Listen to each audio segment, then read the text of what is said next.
Yang pertama kali mengajak baca zikir untuk orang mati adalah Rasulullah, bukan orang Jawa, bukan orang Aceh. Apakah ada hadisnya? Banyak hadisnya. Minta berapa hadisnya?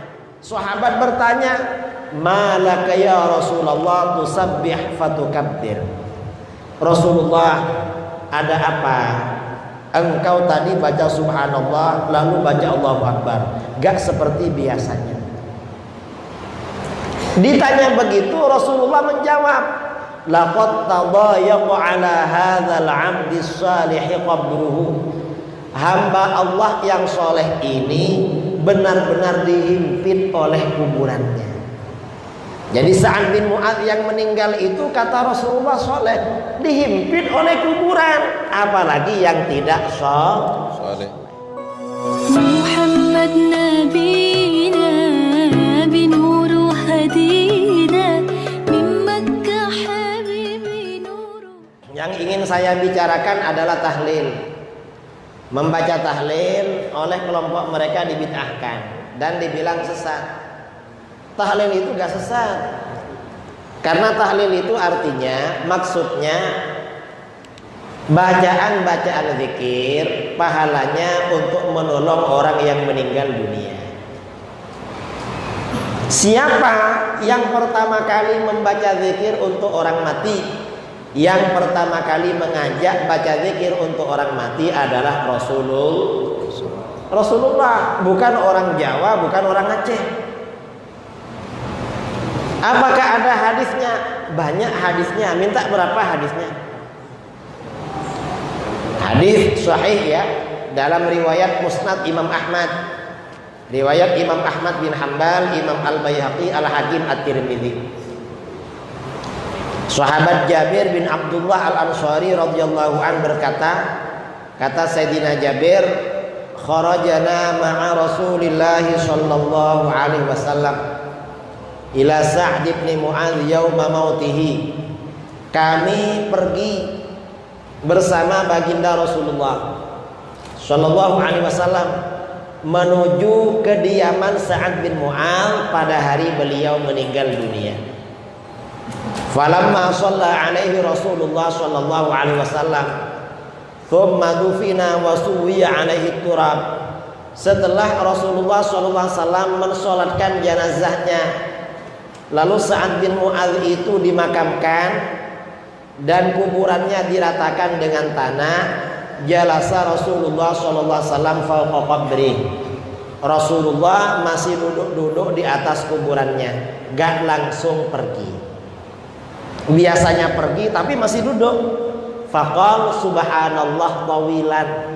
Lalu Rasulullah membaca subhanallah dalam waktu yang lama. Subhanallah, subhanallah, subhanallah, subhanallah, subhanallah, subhanallah. Fasabbahna ma'ahu. Karena Rasulullah membaca subhanallah, para sahabat juga baca subhanallah. Tsumma qala Allahu akbar. Lalu Rasulullah membaca Allahu akbar. Allahu akbar, Allahu akbar, Allahu akbar, Allahu akbar. Karena Rasulullah membaca Allahu akbar, fakabbarna ma'ahu. Kami para sahabat baca Allahu akbar. Satu riwayat Rasulullah membaca la ilaha illallah. Setelah Rasulullah berhenti, sahabat bertanya, malaka ya Rasulullah tusabbih fatukabbir? Rasulullah, ada apa? Engkau tadi baca subhanallah lalu baca Allahu akbar, gak seperti biasanya. Ditanya begitu, Rasulullah menjawab, laqad tadayaqa ala hadzal 'abdi shalih qabruhu. Hamba Allah yang soleh ini benar-benar dihimpit oleh kuburannya. Jadi Sa'ad bin Mu'adz yang meninggal itu, kata Rasulullah, soleh, dihimpit oleh kuburan, apalagi yang tidak soleh. Karena dihimpit kuburan, Rasulullah baca zikir hatta yufarrijahullahu anhu, hingga akhirnya Allah melepaskan Sa'ad bin Mu'adz dari himpitan kubur. Nah, berdasarkan hadis ini, kata para ulama, zikir yang kita baca untuk orang mati sangat bermanfaat.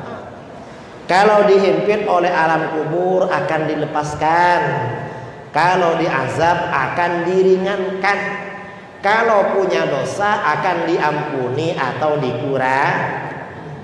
Jangan dikira tahlil gak ada gunanya, sangat besar gunanya itu. Karena Rasulullah yang mencontoh.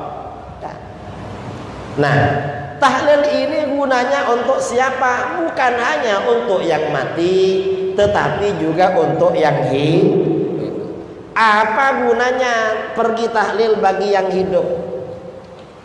Kalau kita punya salah pada tetangga, kalau dia masih hidup, kita kan wajib minta maaf.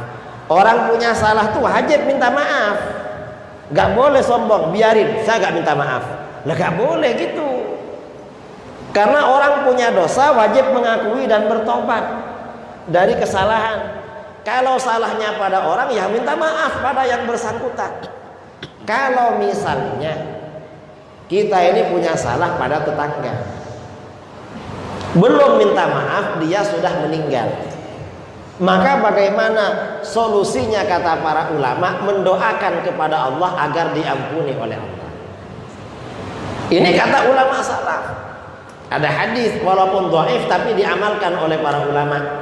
Hadis riwayat Imam Al-Baihaqi, kaffaratu man igtabtahu an tastaghfira lahu ba'da mautihi. Yang menghapus dosa kamu pada orang-orang yang kamu bicarakan keburukannya, kamu rasani kejelekannya, kamu mendoakan ampunan kepada Allah baginya setelah dia meninggal. Artinya apa? Kalau ada tetangga meninggal, kita membacakan tahlil, paling tidak selain membantu yang ditahlilkan, kalau kita punya salah, itu cara kita bertaubat kepada Allah. Itu caranya. Jangan dikira gak ada dalil. Itu kalau yang mendoakan orang lain. Kalau yang mendoakan anaknya, anak mendoakan tahlil, mendoakan istighfar, ampunan untuk orang tua, itu besar sekali manfaatnya. Yang kembali kepada orang tuanya, orang tua kalau dibacain tahlil, dibacain doa atau istighfar, kalau orang tuanya punya dosa oleh Allah diampuni. Kalau dosanya sudah habis, derajatnya oleh Allah diangkat. Itu tahlil, doa. Itu yang kembali pada orang tua. Yang kembali kepada anak apa? Yang kembali kepada anak, anak yang rajin mendoakan orang tuanya, hidupnya di dunia akan dimudahkan oleh Allah. Amin Allahumma. Di dalam hadis riwayat Imam Ad-Dailami, Imam Ad-Dailami meriwayatkan sebuah hadis dikutip dalam Al-Jami'us Shaghir oleh Imam As-Suyuti. Ada hadis berbunyi, ada hadis yang berbunyi yang berbunyi innal 'abda la yadhiqu rizquhu fid dunya. Idza taraka al-'abdu ad-du'a liwalidayhi inqata'a anhu rizquhu fid dunya. Apabila seorang hamba meninggalkan doa bagi kedua orang tuanya, rizkinya oleh Allah ada yang diputus. Itu kalau tidak mendoakan orang tua. Berarti kalau orang rajin mendoakan orang tuanya, rizkinya oleh Allah dibuat lancar. Itu yang kembali pada anak. Jangan dikira tahlil itu hanya untuk membantu yang meninggal. Yang hidup ini juga dapat bantuan. Itu yang hidup. Kalau yang didoakan itu kita punya salah, tetangga. Kalau kita mendoakan orang lain, sementara kita gak punya salah pada dia, maka berarti sedekah kita pada dia dan kita dapat pahala. Itu tahlil namanya. Orang baca zikir tahlil ini yang didoakan kan seluruh umat Islam. Itu sedekah. Karena di dalam hadis sahih Rasulullah SAW bersabda, "Man lam yakun lahu malun yatasaddaqu bihi falyastaghfir lil muslimin fa innahu shadaqah. Siapa yang tidak punya harta untuk disedekahkan, maka doakan ampunan kepada Allah untuk orang-orang Islam, karena itu sedekahnya pada mereka. Jadi kita mendoakan orang lain dalam acara tahlil, dalam acara apapun, itu berarti bersedekah. Berapa pahala bersedekah doa? Pahala bersedekah doa itu, kalau yang kita doakan seluruh umat Islam, orang beriman sejak masa Nabi Adam sampai sekarang, pahalanya sebanyak orang-orang yang kita doakan. Karena dalam hadis, man istaghfara lil mu'minin wal mu'minat kataballahu lahu bikulli mu'minin wa mu'minatin hasanatan. Barang siapa yang mendoakan ampunan kepada Allah bagi orang-orang beriman laki-laki dan perempuan, maka Allah akan mencatat satu pahala dengan setiap orang yang dia doakan. Ini tahlil. Jadi jangan dikira mendoakan orang lain itu gak ada gunanya. Selain sedekah, itu pahalanya juga luar biasa. Itu tahlil. Ini diantara manfaat tahlil. Kalau orang gak tahlil, jadi ketika kita melakukan tahlil, ternyata di dalam tahlil ini banyak anjuran-anjuran sunnah yang dapat terlaksana. Kalau kita gak tahlil cuma diam, mana yang terlaksana dari anjuran sunnah? Gak ada kalau cuma diam.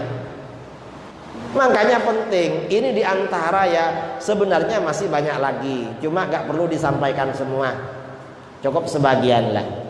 Ini manfaat